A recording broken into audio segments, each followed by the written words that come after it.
right. Hello. Good morning.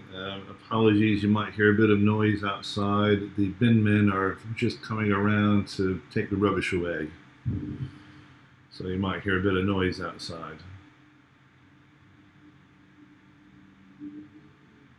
Hope you're all doing well this morning. It's Tuesday. The days are kind of flying past here. Hello, Charles. Return.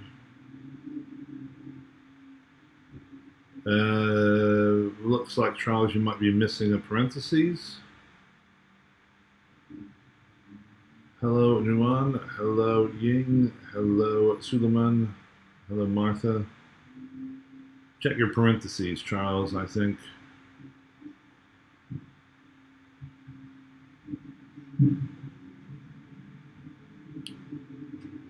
After the word return and before the expected values squared. Hello, Irene.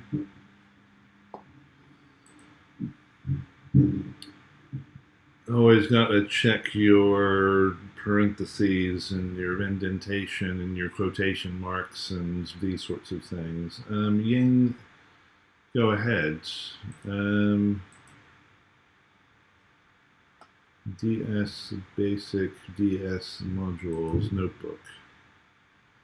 Hello, Mungamusa. Hello, Anuarites.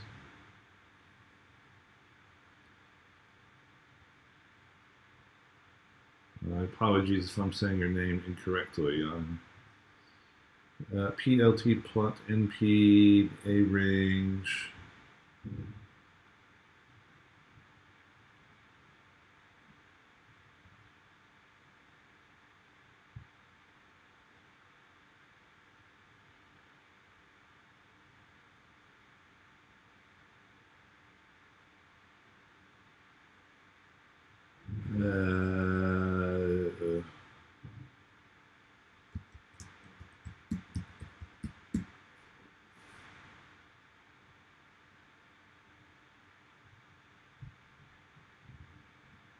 I've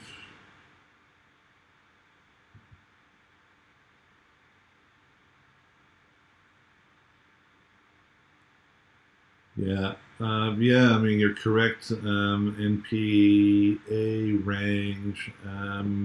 The A range should be inclusive, exclusive, I believe.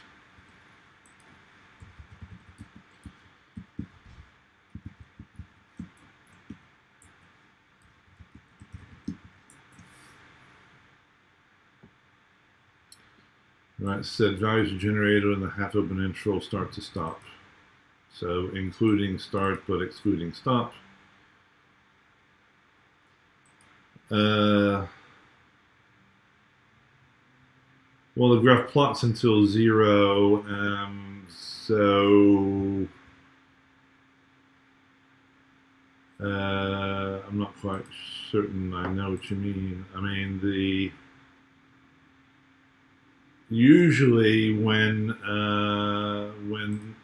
matplotlib plots something, right, it'll go a bit beyond the x-axis range.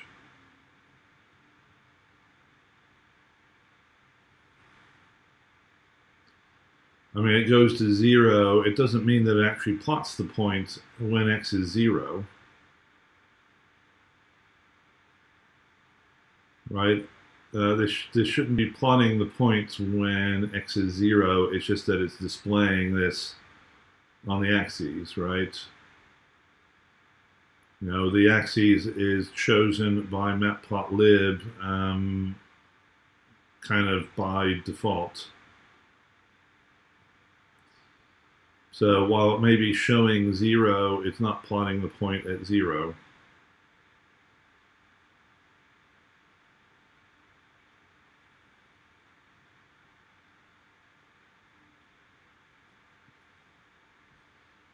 It's just that, you know, the x-axis tick marks are shown at every 50 units. So starting at minus 350, through minus 300, minus 250, etc. Right, it'd be a bit weird if it said minus 350, minus 300, minus 250, minus 50, minus 1.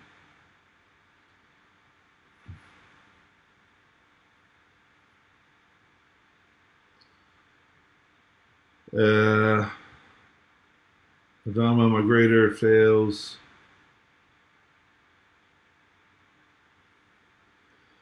Another question, can you show us the difference between graft with seaborns and without seaborn? Well, I mean, seaborn is more or less wrappers around matplotlib functionality, but seaborn tends to use nicer default values than matplotlib.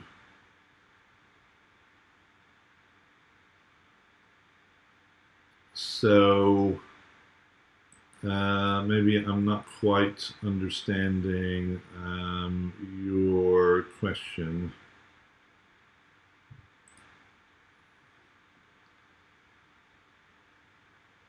So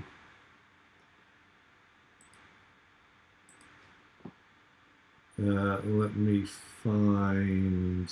let me import some data.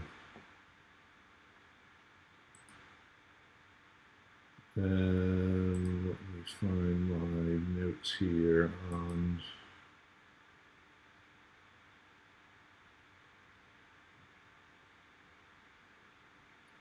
one second.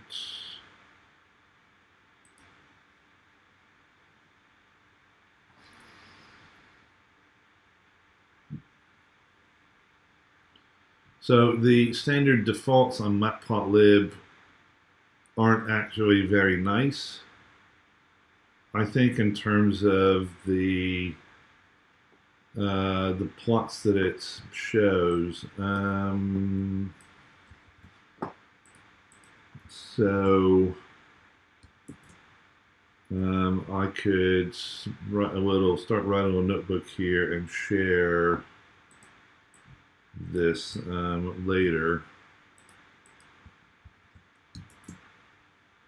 Oops, let's import.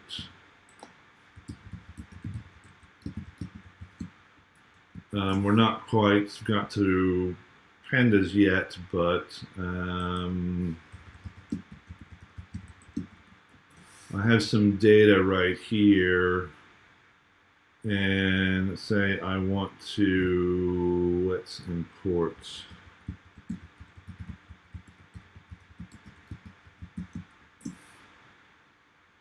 Let's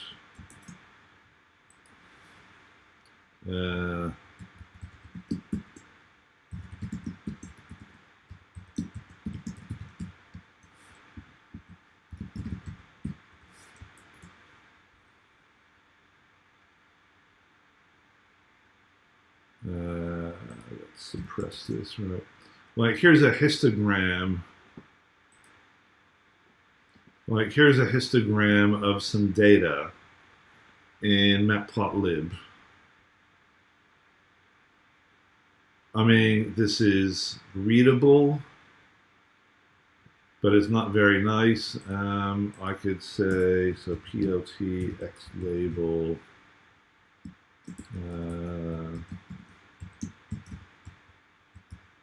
distance if I could type today, plt y label count, plt title, histogram of flight distances. Right, so I have, it's not very important, but I have some data right here on flights. I have a column in here which is a distance of the flight. I have a histogram here which is giving counts of flights of various distances. This isn't a very nice figure. I mean, I could see it, but it doesn't look very good.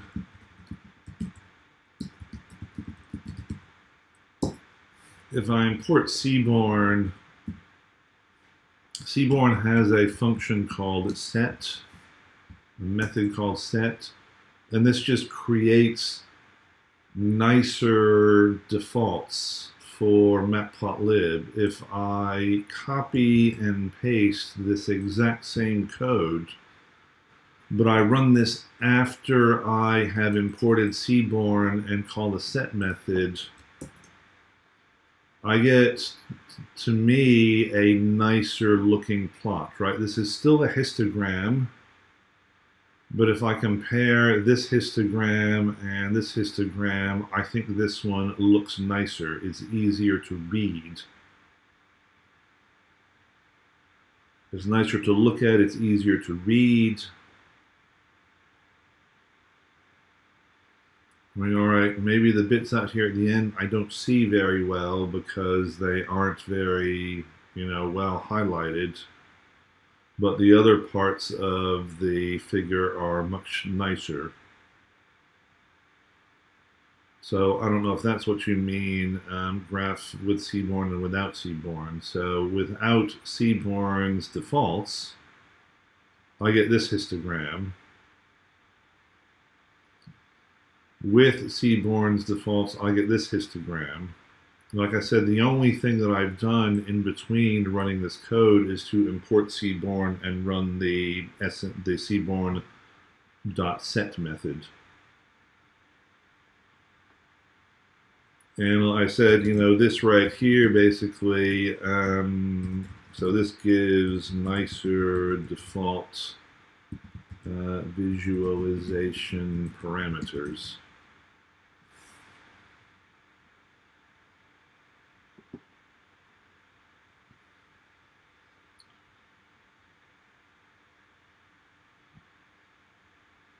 Right, so this is what I mean, that Seaborn is largely wrappers around matplotlib functionality.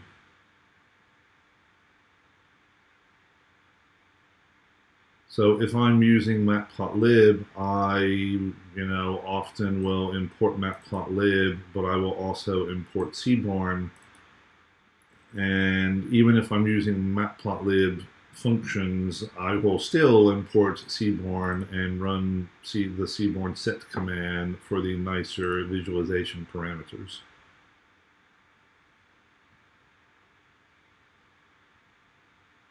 Just because, to me, this is kind of ugly.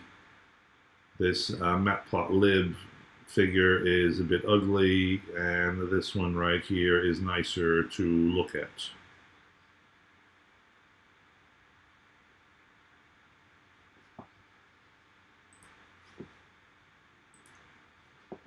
And I'm sure that either with this set method or with other methods in Seaborn, it says this is an alias for set theme, which is a preferred interface, right? You could change all kinds of things if you wanted to do so. Colors, fonts, backgrounds, etc. I would have to look up how to do those sorts of things. The syntax for the visualization libraries never really seems to stick with me very well. I always have to refer to the documentation and say, oh, how do I do this? I know there's a way I could do this, but I can't really remember that syntax, and I have to look it up. How do you determine which type of visualization is suitable for certain data? Well, I mean, some of this will come with a bit of experience. I mean, it's just kind of like what data do you have? Do I want a line graph, a scatter chart, a histogram, a bar graph, which is basically a histogram and so on. It's kind of, what is the data that I have? Is it numerical? Is it nominal? Or categorical, or what? It depends upon the kind of data that I'm looking at, what it is that I want to show.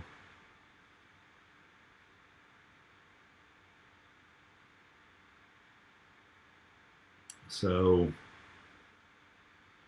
I can't say I have like a flow chart or a particular procedure I use. It's all based on the kind of data I have. What is it that I'm trying to look at?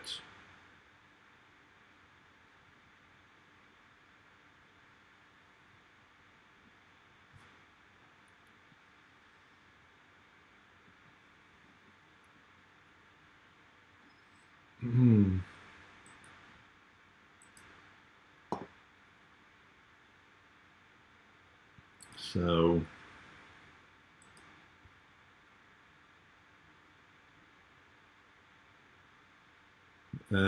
what other questions do you guys have for me today?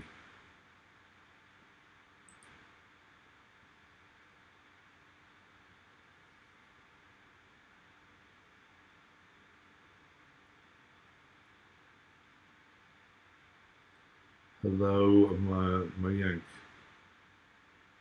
I'm probably mispronouncing your name. I don't know where I should put the accent, which syllable I should accent.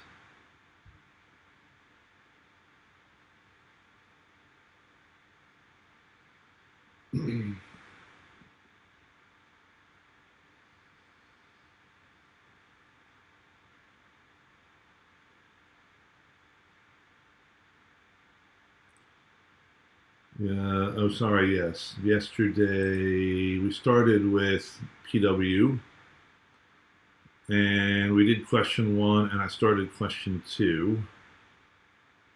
Let me run this code.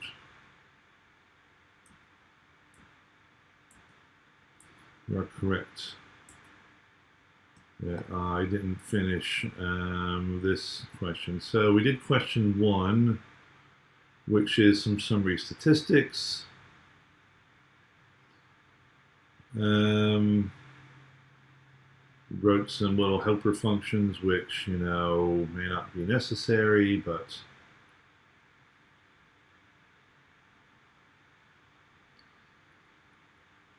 yesterday's solution was so question 1, we had some numeric or quantitative data, and we wanted to compute the sum, the mean, standard deviation, and first, second, and third quartiles. For question 2, can you use a counter to get unique values? Yeah, but a counter is, I guess so. You take a counter and then take the keys of the counter.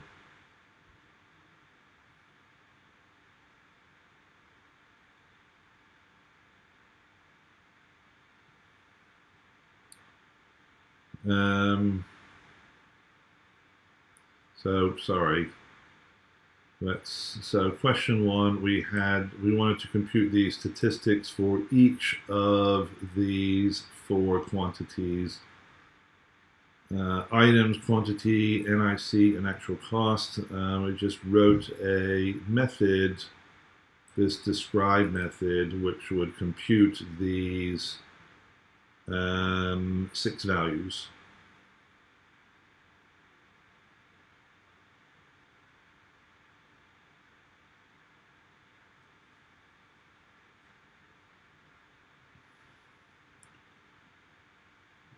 And then we applied this method, this describe method, for each of these 4 keys in these dictionaries. Remember, scripts is a list of dictionaries.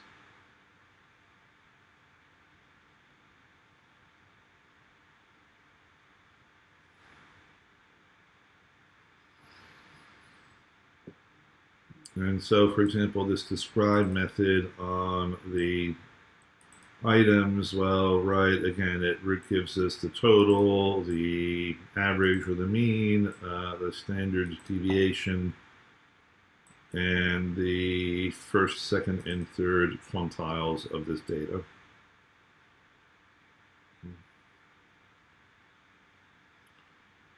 And so then we just did this for each of these four and put them together as a list.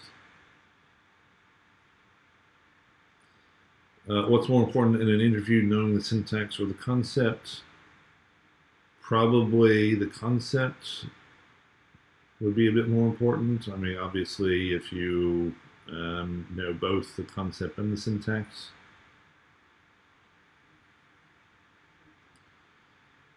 But, you know, I mean, of course, you could always look up the, either one, right? You kind of look up the concept or look up the syntax, but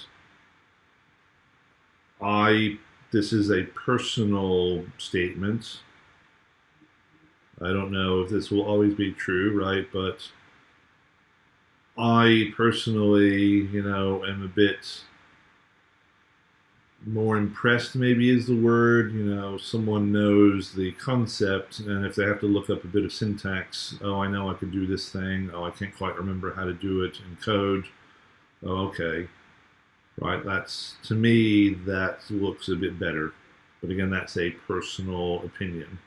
Other people's opinions may vary.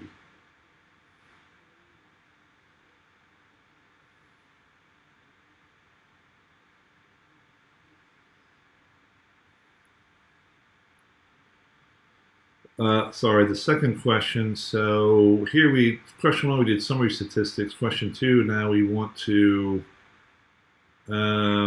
look at different groups. So as it said, often we're not interested only in how the data is distributed, but within particular groups. So how many items of each drug were prescribed, for example? So this BNF name, we're interested, calculate the total items prescribed for each BNF name. What is the most commonly prescribed BNF name in the data? So we first need to split the data into groups corresponding with different values of BNF names. Well, so we might want to know what are the different BNF names first.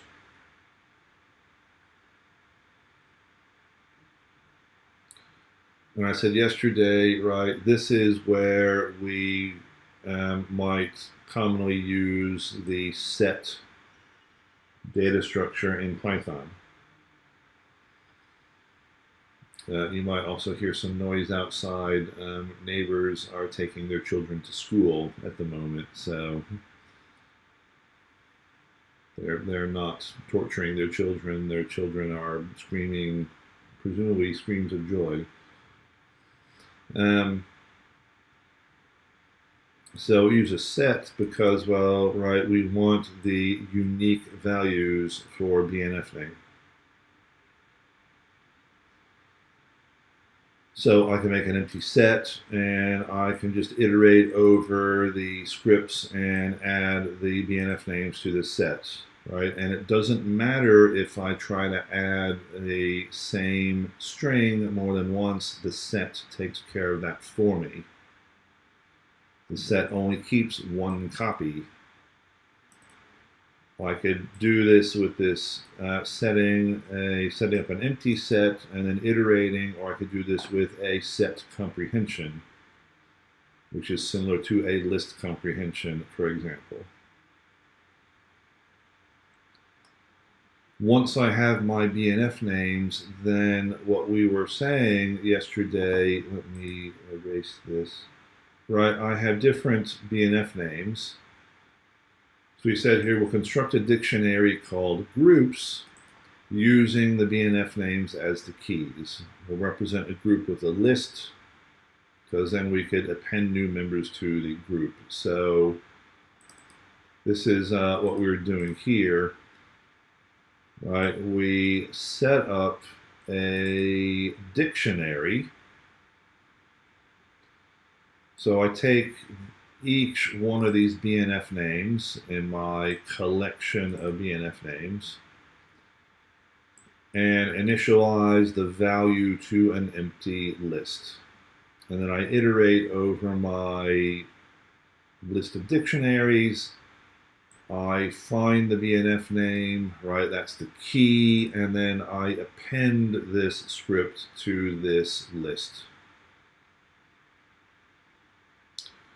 And then again, my groups right here is a dictionary. The keys in the dictionary are the different names of the drugs. The values in the dictionary is a list of dictionaries.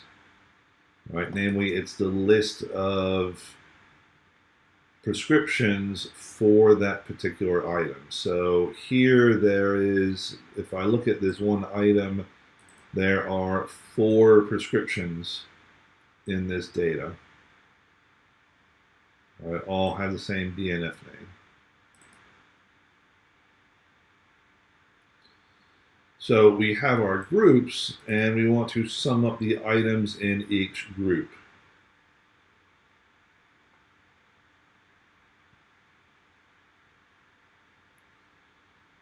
So, right, we want to write some code which would iterate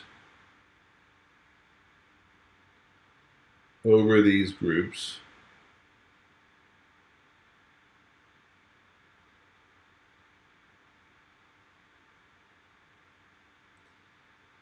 So, right, I could do this with a set of for loops.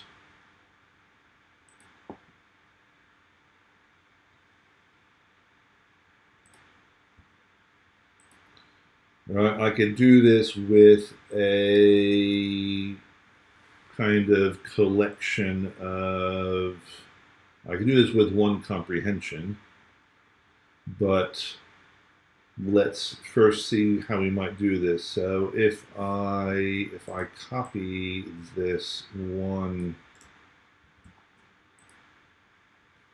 say G is this string. Now, for example, what I might want to do is I want to sum over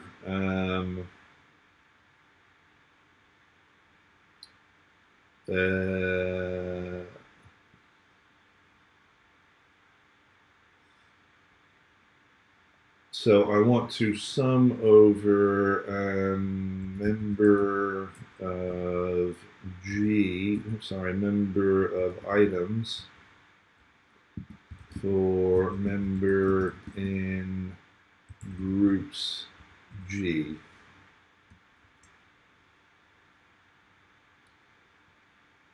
Right, if I look at my groups and this particular key, let's rename this. It's a key, groups of key. So I take this key, which will have these, in this case, it's this list of 4 items, 4 dictionaries.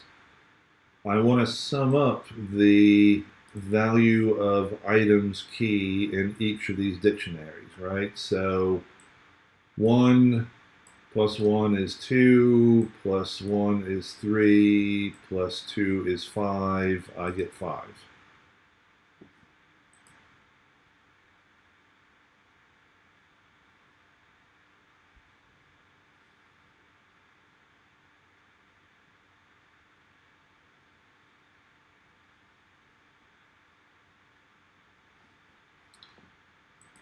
So, right, I could get the sum of the items by iterating over a particular key.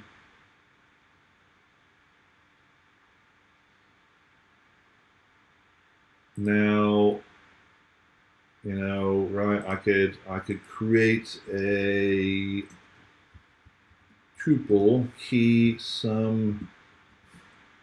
Right, this gives me a tuple. So for this key, I have this many items. If I were to come up here and select a different BNF name and copy and paste, if I try this with a different key, right, I will have this key here and a different collection of items.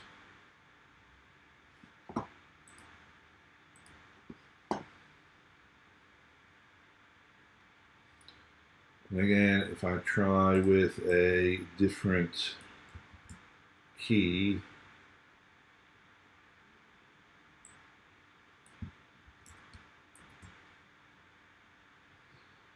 right, so if I change my key, the sum right here is looking at this key. I could then do a list comprehension.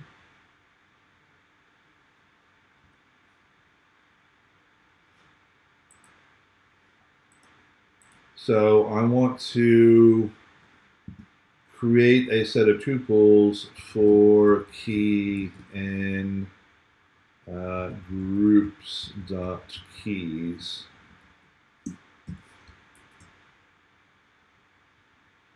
And this will then give me a list of tuples.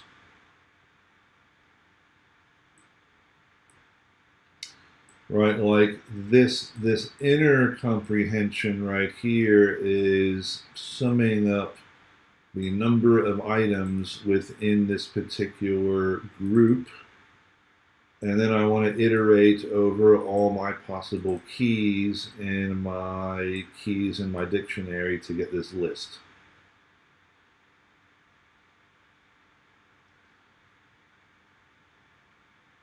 And then the last thing I need to do, well, right, is there any question on what I did here? I hope I didn't do that too fast. If I remove this, this should still give me the same list of tuples. Now I want to find the item that has the largest number in the second element of these tuples.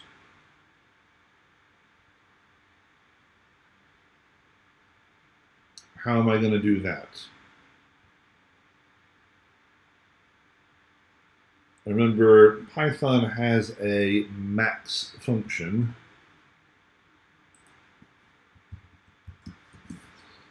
I could try wrapping this max function, but certainly there's values in here that have more than 6 in the second element of the tuple. Right, the problem is the max function for a list of tuples is looking to maximize the first element in the tuple. I need to tell Python I don't want to compute the maximum of the first element of the tuple. I want to do this over the second element in the tuple. This is where my use of the name key right here will just be confusing. Let's change key to name.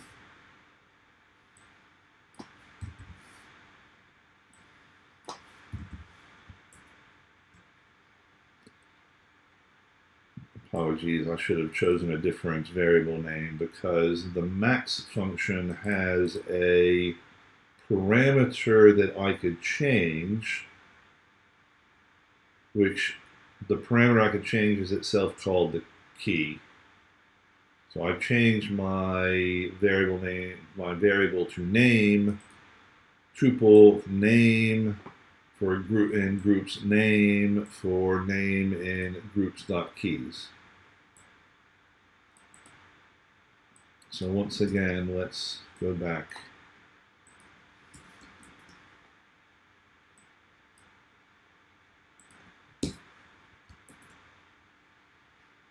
right? This list comprehension is giving me a list of tuples. I have the name of a drug. I'm iterating over the elements which are in that particular group with the name of that drug to compute the sum of the items. And I'm iterating here over the different names of the drugs. Now I want to compute a maximum right here, but I want to compute a maximum with respect to the second element in the tuple.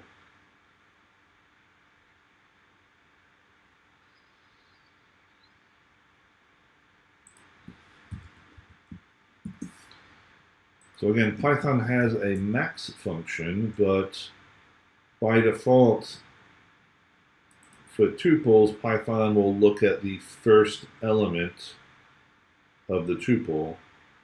I want to tell Python to look at the second element in the tuple, and I could do that by using this key parameter. I tell Python, how do I want to sort?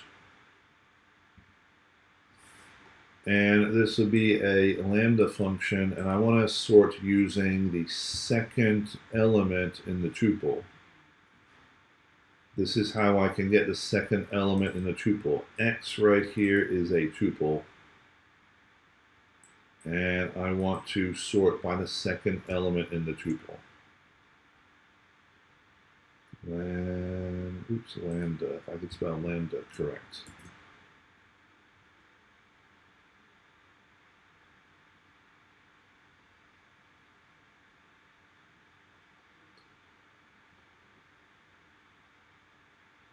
Right, maybe I should say a bit more about this max function.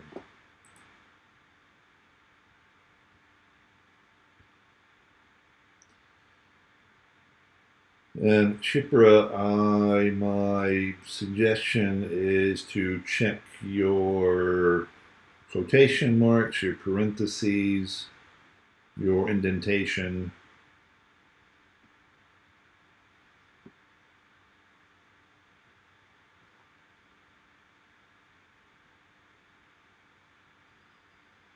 I mean, if you said you, even exactly copying my code is giving an error, well, yeah, but something is still going wrong, so either you're not running the code, you're not, I mean, you said you copied exactly, but it's not running, so all I'm saying is you probably not got something exactly the way I had it. Which I can't say, you know, without seeing code.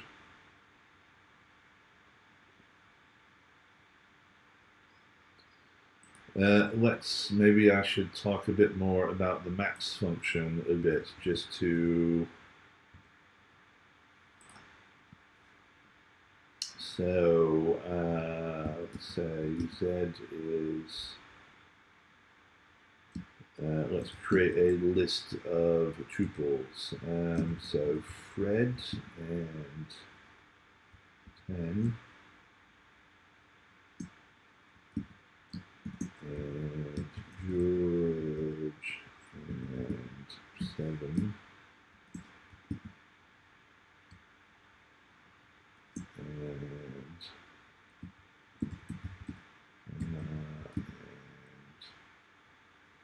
3.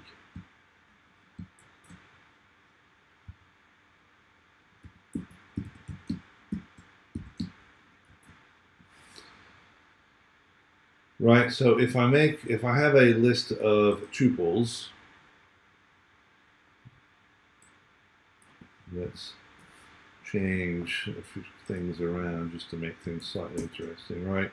A list of tuples, if I look at max, then Python is looking at these tuples and it's looking at the first element of the tuple. And right, it's maximizing on the first element in the tuple. right? So this appears after this in alphabetical order.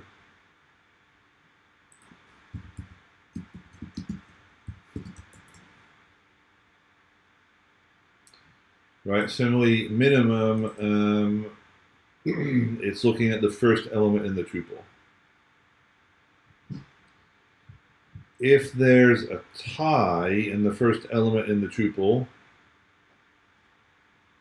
that's only if there's a tie in the first element of the tuple is when Python will look at the second element of the tuple.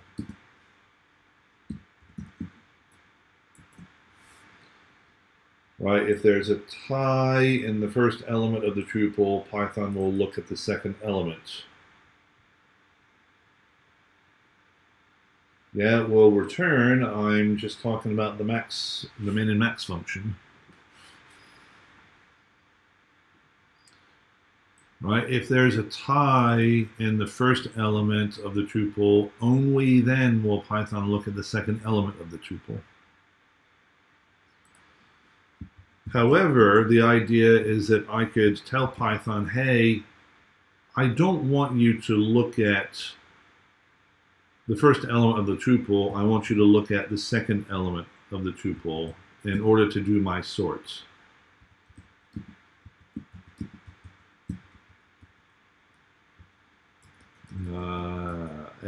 X1.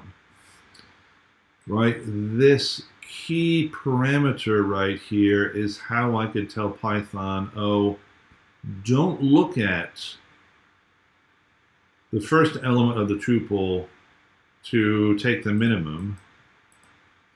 I want you to look at the second element of the tuple.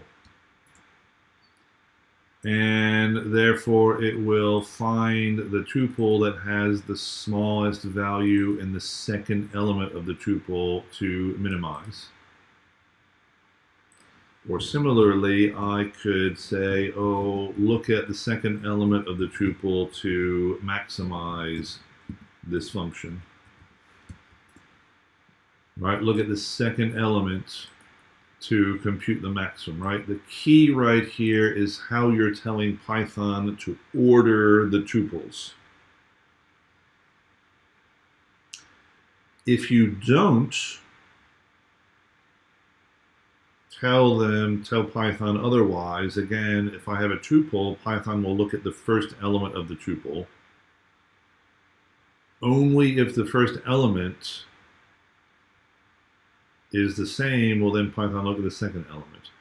This could be any variable name you like. Lambda value 1. It doesn't have to even be a single variable, a single letter variable. Right? This is just a variable name.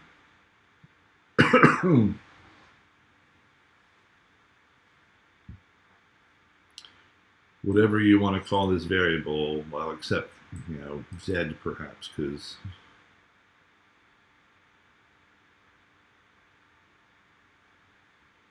I probably just tend to use X after, years of writing these things. Well, I just tend to kind of default to X, more or less. Right, so the min and max function, similarly, right, if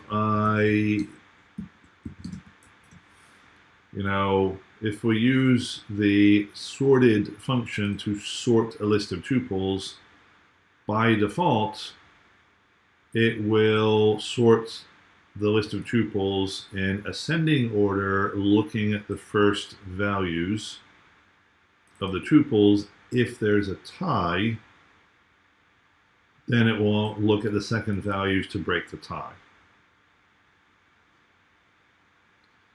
Similarly, we could specify a key right here. Oh, don't sort them by the first value, sort them by the second value.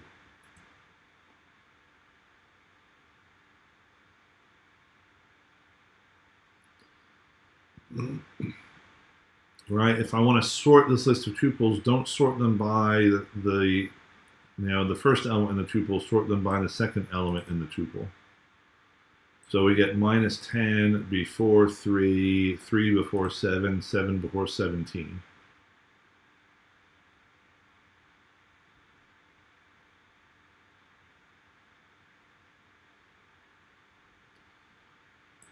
Right, and this key here could be a more complicated function.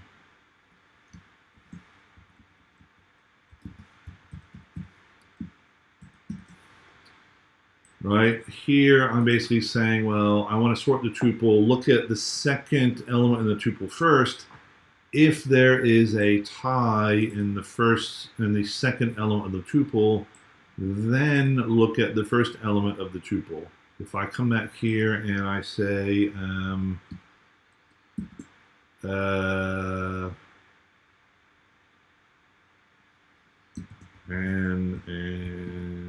3, right? So now my list has 5 tuples in here.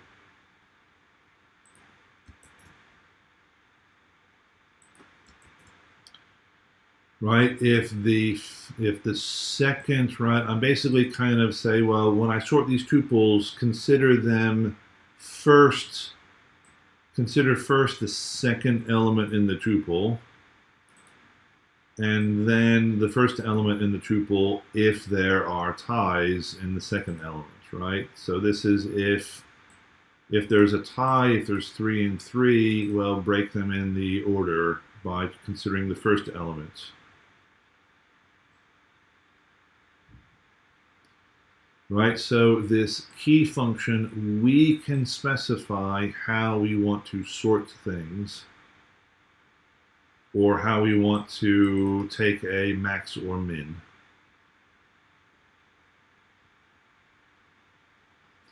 So this is something which is important to keep in mind. If I want to sort something or do max or min, we can tell Python how I want to sort something, or how I want to compute the max or min. This is especially important if we have tuples of values. If the things we're trying to sort are tuples, we could tell Python how we want to sort the items, or how we want to prioritize in terms of max.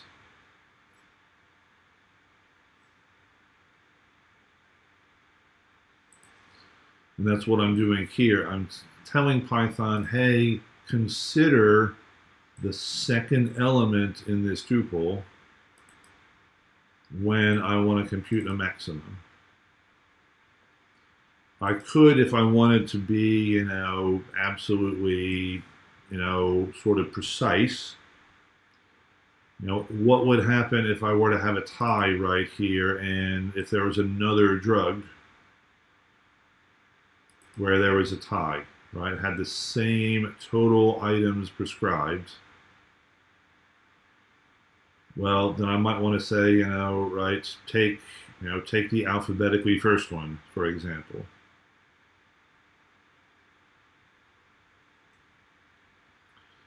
How do you find the mini projects? I go into say Python folder, and I find the folder that says mini projects, and there would be 3 mini projects in IP and DC in the folder that says mini projects under Python. If I go into data wrangling and I look under mini projects, I will find that's the same mini project as in the other directory, and I find PW and DW. So it's in the mini projects folder.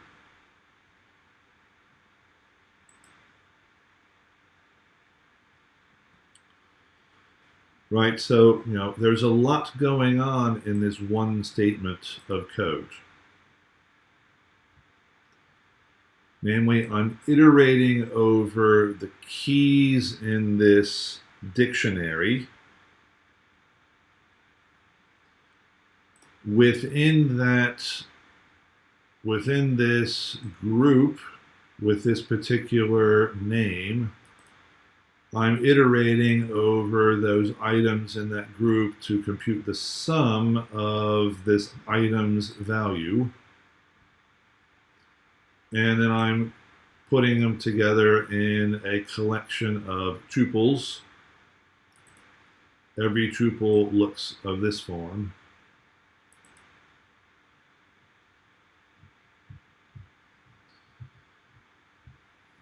We'll get to question 4 soon.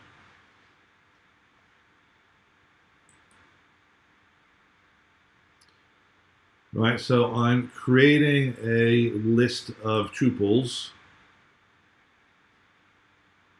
and then I'm maximizing over this list of tuples, and I'm maximizing with respect to the second element of this tuple. So again, let's name is, let's select one of these names.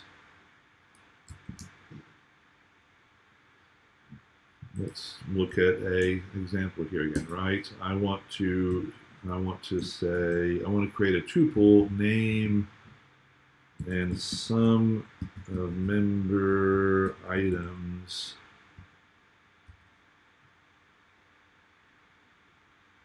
for member in groups name. Right? If I select one of these keys in this dictionary,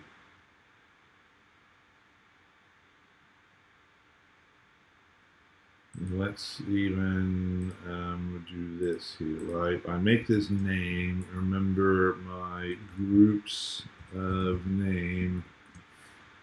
Groups of name is this list of dictionaries.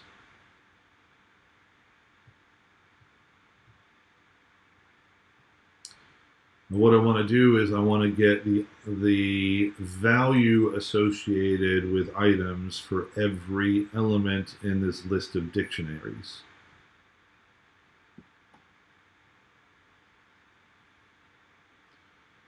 So this part here, I iterate over this list of dictionaries. Remember, groups name is a list of dictionaries. I iterate over each dictionary. I get out the items value associated with that dictionary, and I compute the sum of those numbers.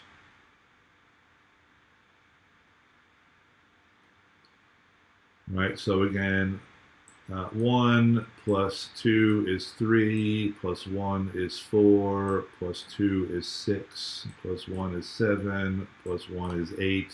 This is where I get the 8 from. Now, I just want to create a tuple with the name of that drug and this sum. And this is what I'm doing here.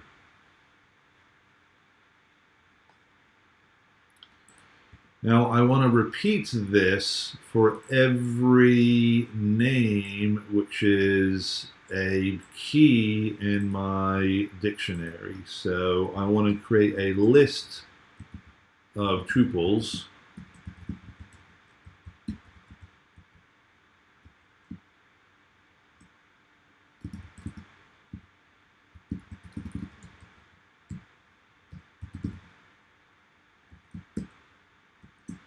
Right, I want to create a tuple for name in groups dot keys. And then I have this list of tuples. So this is what this code right here gives me, is this list of tuples. Now I want to find the tuple in here that has the largest second value.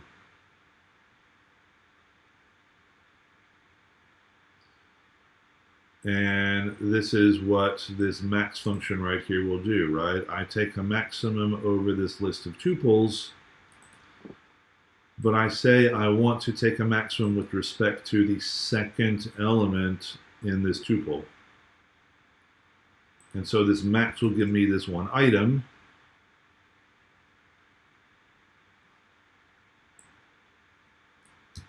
Here, if I copy and paste, well, then this max item, I've saved this one tuple.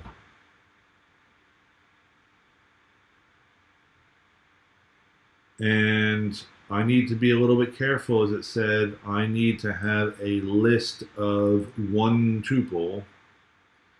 So I'm going to take this one element and enclose it in a list. Then I have a list of one tuple.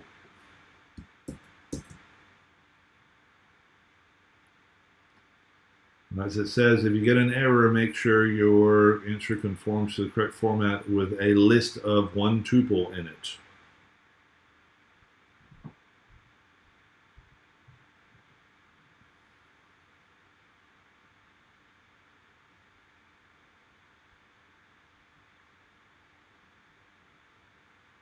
So, as it said, if you're getting an error, make sure you have a list of one tuple. And that's why I went back and I enclosed this max inside square brackets. So now I have a list of one tuple.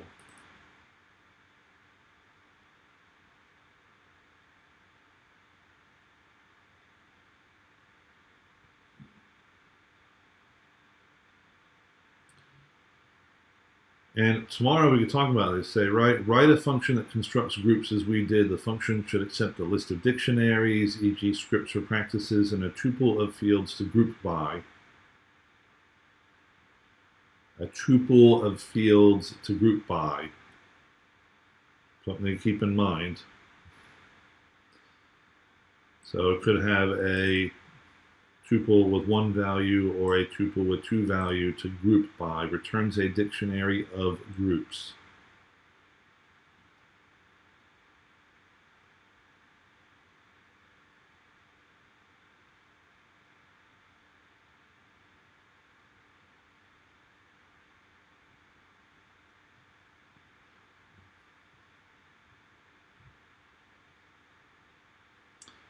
Returns a dictionary of groups.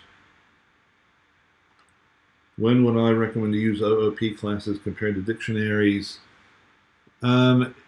Basically, dictionaries are good for key value pairs. If I need to do more than key value pairs or something different than key value pairs, that's when I might use OO object-oriented, classes.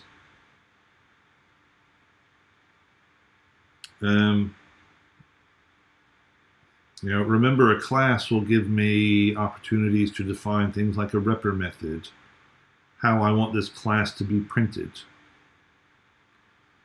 A class gives me an opportunity to define my own methods. How do I want to use these objects, right? If it makes sense for being able to add one object to another instance of this object, that's when I might go about defining an object, a class. Right? Does it make sense if I have to use this data that I'm storing in particular fashions? This is when, it might make sense to go about defining a class. Here, we're basically manipulating dictionaries and list of dictionaries. It may or may not make sense to write my own class. I mean, this is, getting into, I want to do lots of the same kind of operations on these groups. Well, this is when you say, all right, I want a class that I could do this grouping operation in. Well, that's kind of been done for us, right? This is what the pandas library is good for. Pandas defines a class, and that class has operations for doing some data aggregation on it. So we don't have to write those methods ourselves. Those methods are done for us.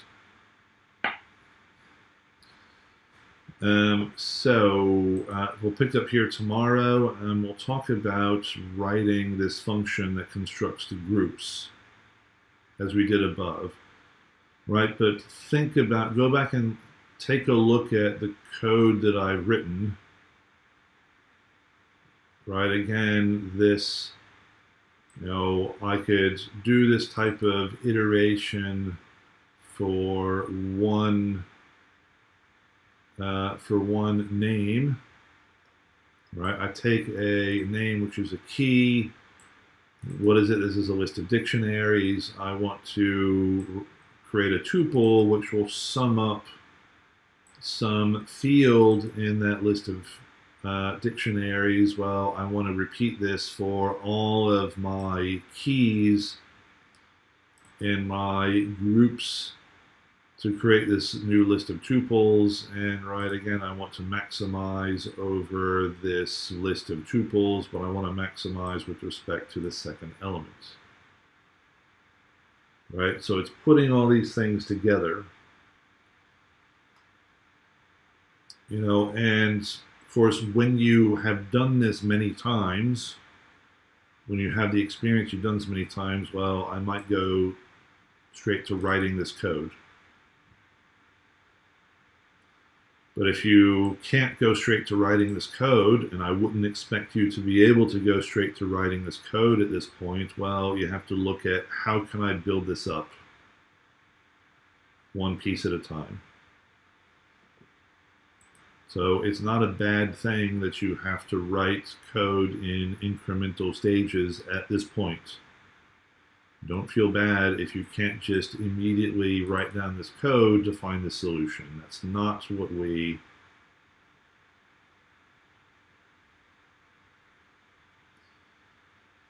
this is the code right here for this max item. And once again, you could go back and watch these office hours on video. So I will see you all tomorrow.